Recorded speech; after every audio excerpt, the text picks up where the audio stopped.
Todo ano, por volta do mês de setembro, outubro, as empresas começam a realizar o seu planejamento para o ano seguinte. E sempre se pergunta, quais são as variáveis macroeconômicas as mais importantes a serem levadas em consideração? Sem dúvida alguma, a mais importante de todas diz respeito ao Produto Interno Bruto, ou seja, o PIB. E por que o PIB? Porque o PIB ele representa tudo aquilo que a economia produziu de bens e serviços num determinado período de tempo para o consumo da sociedade. Então, à medida que há uma perspectiva de crescimento do PIB, por exemplo, de 3%, então isso significa, ou podemos induzir, que as nossas vendas crescerão nesse patamar de 3%. Então, vejam um detalhe importante. A previsão para o ano que vem, por enquanto, é de um crescimento da ordem de 1,5%. Então, se é 1,5%, as nossas previsões de venda deverão estar em torno desse patamar. Ao contrário daquilo que muitas vezes a área comercial, toda empolgada, otimista, diz assim, não, nós vamos crescer as vendas em 5%, em 10%, mas isso está totalmente fora da realidade da atividade econômica. Então, o PIB, a importância do PIB está justamente nisso. Ele serve para balizar as nossas projeções de venda. A não ser que a empresa desenvolva uma estratégia toda especial para poder tentar obter um resultado muito melhor do que esse crescimento do PIB. Outra variável importante a ser considerada é a inflação. Por que a inflação? Ora, porque a inflação ela tira o poder de compra das famílias. Então, à medida que ela tira o poder de compra das famílias, isso faz com que, ao longo do tempo, o poder de compra das famílias caia. E, consequentemente, a nossa perspectiva de venda diminui ao longo do tempo. Então, à medida que nós temos aí uma previsão de inflação para o ano que vem da ordem de 5%, então temos que considerar esse dado, né, que é muito importante, principalmente no que diz respeito à projeção de vendas ao longo do próximo ano.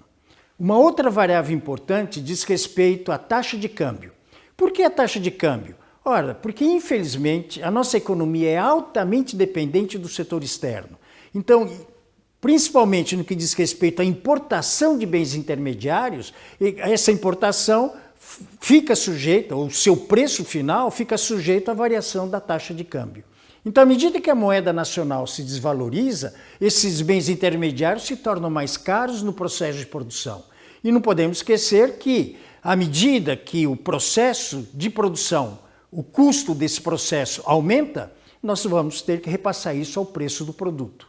E à medida que a gente repassa ao preço do produto final, isso encarece o produto no mercado, fazendo com que o mercado reaja comprando menos. Então temos esse efeito de queda da demanda também em função de uma variação da taxa de juros. Uma outra variável macroeconômica a ser considerada diz respeito às contas públicas. Por quê? Porque, caracteristicamente, um governo sempre gasta mais do que ele arrecada. E à medida que ele gasta mais do que arrecada, há a necessidade do governo financiar esse déficit. E como é que ele financia? Emitindo títulos públicos e que são comprados por nós, utilizando a nossa poupança. E essa nossa poupança é o elemento chave para que os investimentos no setor produtivo possam ser realizados. Então, à medida que nós temos um déficit do governo extremamente elevado, isso acaba comprometendo a disponibilidade de recursos para investimentos no setor produtivo da economia. Então, vejam, são 3 dados extremamente importantes, além do Produto Interno Bruto. E, para finalizar, um outro elemento chave, que é exatamente o elemento que mais se discute, que é a taxa referencial de juros da nossa economia. Há uma perspectiva de queda, ou há uma tendência de queda, sem dúvida alguma, mas não podemos esquecer que a taxa de juros, em última instância, ela representa a condição estrutural da economia. E à medida que investimentos em infraestrutura não são realizados, dificilmente podemos esperar uma taxa de juros mais baixa. Então esse é o panorama, né? Esse é o cenário que nós temos para que possamos planejar a nossa atividade para o ano de 2024.